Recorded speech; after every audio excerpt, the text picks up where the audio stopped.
Bismillahirrahmanirrahim. Assalamualaikum warahmatullahi wabarakatuh. Kurang suaranya. Ibu ulangin ya.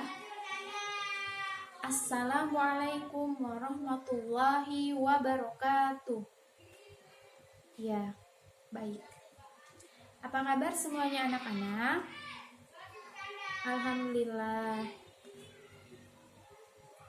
Coba tolong rapihkan dulu tempat duduknya agar kita nyaman dan memulai pembelajaran hari ini. Ketua kelas tolong dipimpin. Berdoa dimulai.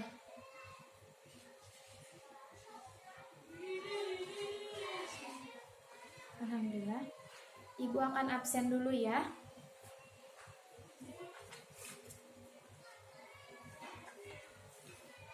Abdullah, Abu Bakar, Ali Muammar, Ayub Sayudi, Dewi Rita, Erina, Harijal Mualim, Krisna Vito, M. Mashkuri, Nita Sri Hastuti, Novita Gina Amalia, Rifki Azidani, Siti Jenar, Siti Rohailia, Siti Zubaida Fadlah, Sunaria, Syifa Yulia Rahmah, Sonu Balkis.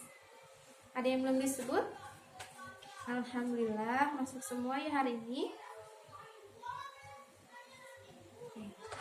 Kita akan memulai pembelajaran hari ini. Tanggal berapa? 28 April.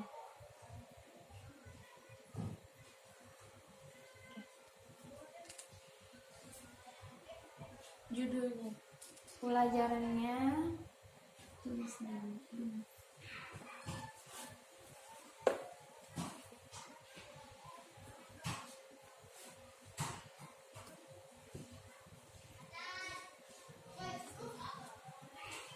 Tahsin dan tajwid Al-Quran.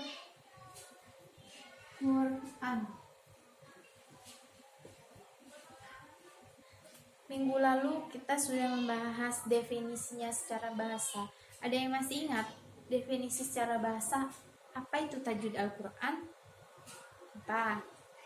Ya, tahsin atau memperbaiki. Kita akan melanjutkan dari yang kemarin. Kemarin itu kan secara bahasa, kita sekarang akan membahas secara istilah. Ibu tulis dulu ya di papan.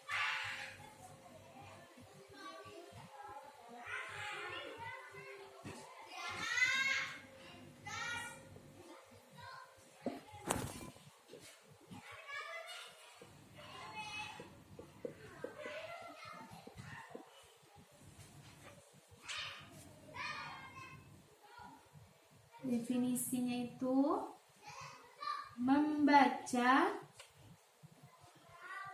Al-Quran dengan benar sebagai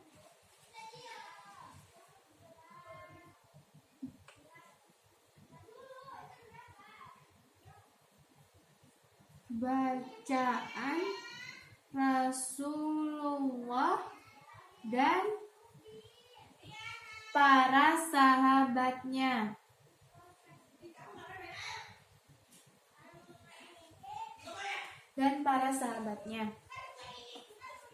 Dengan cara mengeluarkan huruf dari makhrajnya,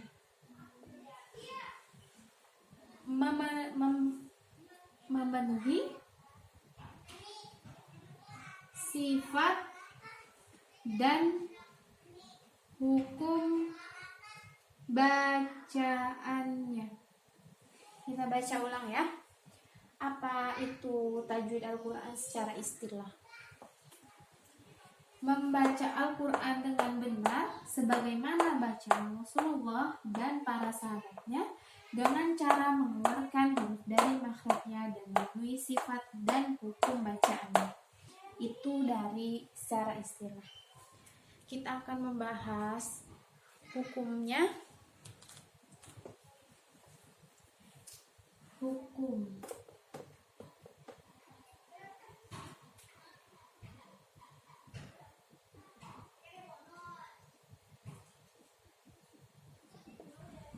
teorinya itu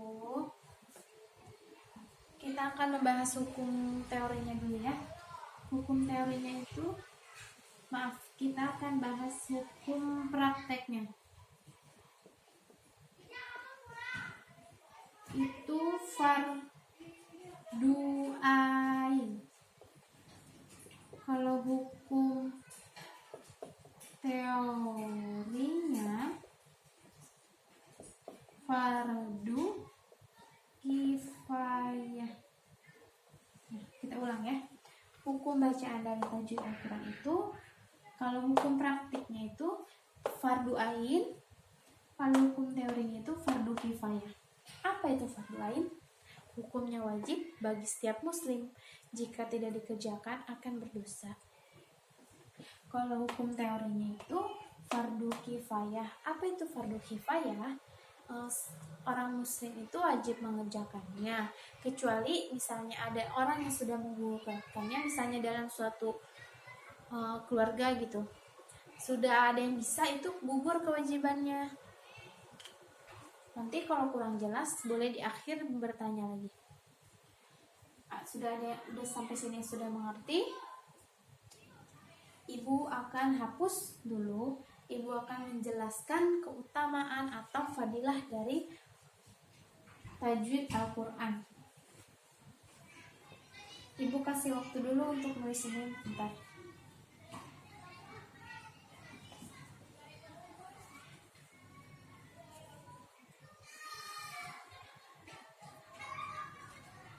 Sudah? Nanti di akhir ibu akan tanya lagi.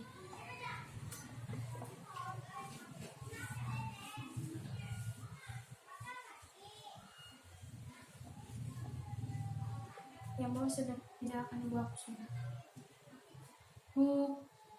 Maaf. Fadilah atau keutamaan tajwid Al-Quran.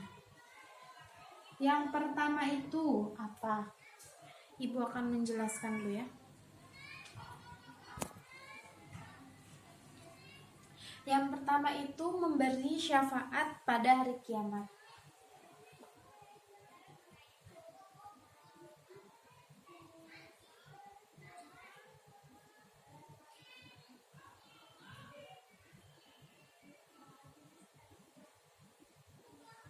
Yang kedua itu merupakan amal terbaik.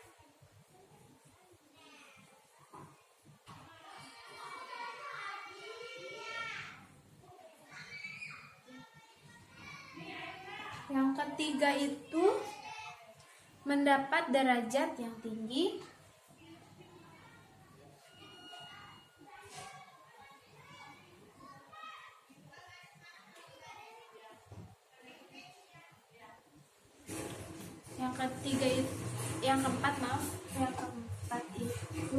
Yang ketiga sekarang yang keempat itu mendapat sakinah dan rahmat.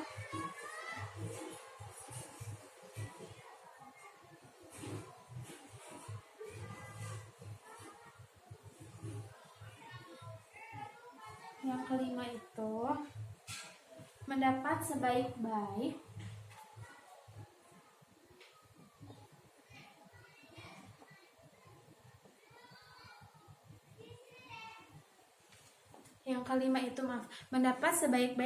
mendapat sebaik-baik anugerah dari Allah.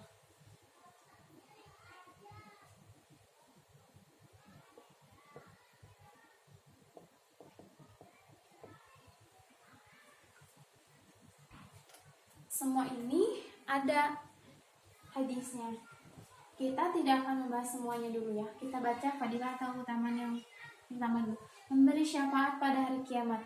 Yang kedua, merupakan amal terbaik. Yang ketiga, mendapat derajat yang tinggi. Yang keempat, mendapat sakinah dan rahmat. Yang kelima, mendapat sebaik-baik anugerah dari Allah. Kita akan membahas hadisnya yang fardu ain ya, wajib.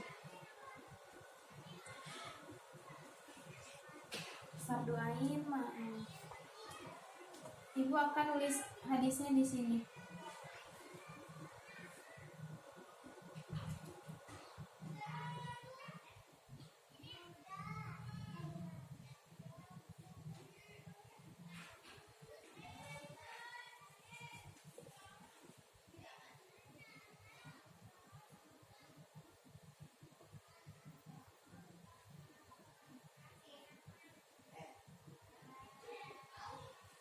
Warattilil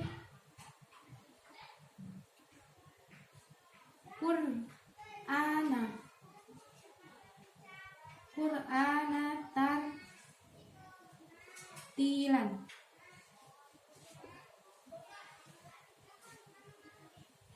Ini dalam surat Al-Muzammil ayat 4. Bacalah Al-Quran dengan tartil. Warattilil Qur'ana tartila. Itu yang fardu ain. Hadisnya itu warattilil Qur'ana tartila. Oke. Yang pertama itu ada hadisnya, memberi syafaat pada hari kiamat itu Zayyinul Qur'ana bi aswatikum. Zayyinul Qur'ana bi aswatikum. Ibu tidak akan membahas semua hadisnya. Ibu akan membahas dulu pengertiannya dan tujuannya apa itu dalam mempelajari tajwid Al-Quran. Ibu akan hafal semuanya dulu ya. Sudah ditulis? Tulis dulu, Ibu tunggu.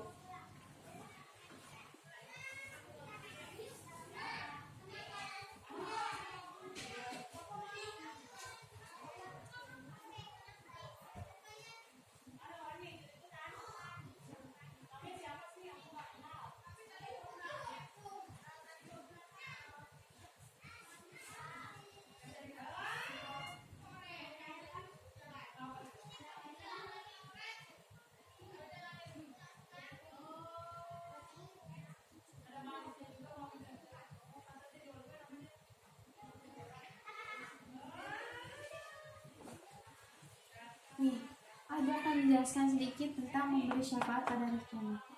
Iqra'ul Qur'ana fa innahu ya'ti yaumal qiyamati syafi'an li ashabihi. Itu hadisnya. Yang kedua itu merupakan amal terbaik itu.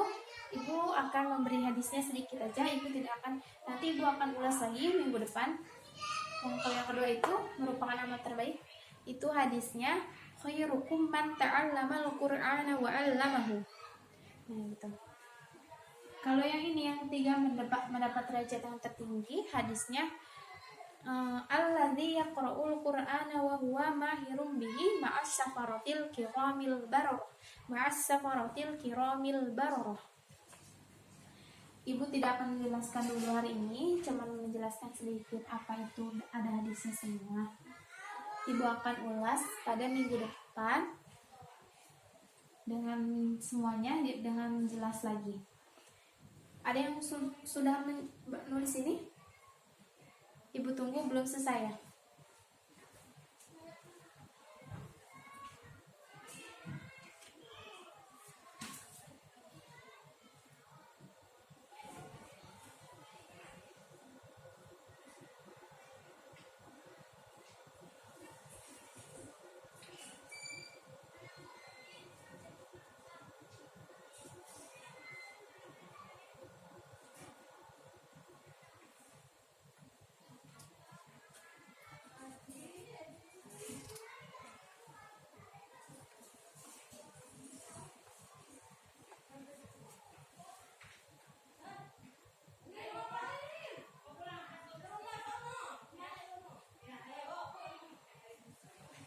Sudah dihapus semuanya ya. Nanti Ibu akan tanya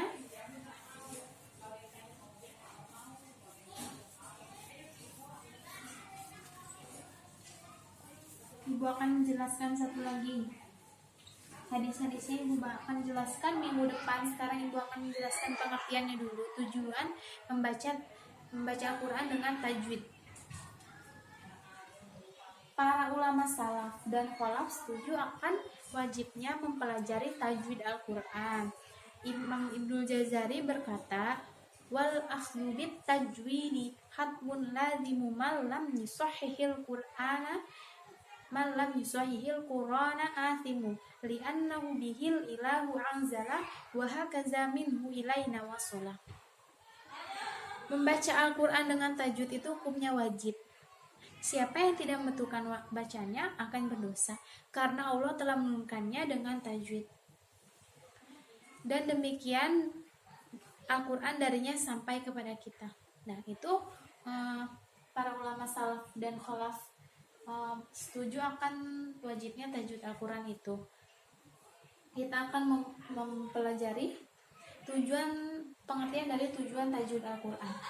Tujuan tajwid Al-Quran.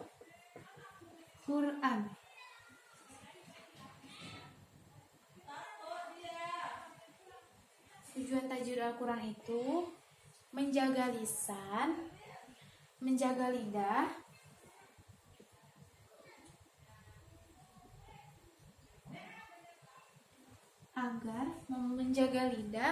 agar tidak salah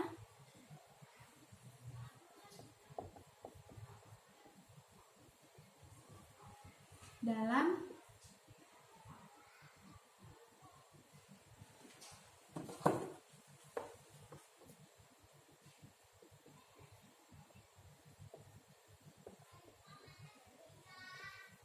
membaca Al-Quran. Kita baca ulang ya. Tujuan tajwid Al-Quran: menjaga lidah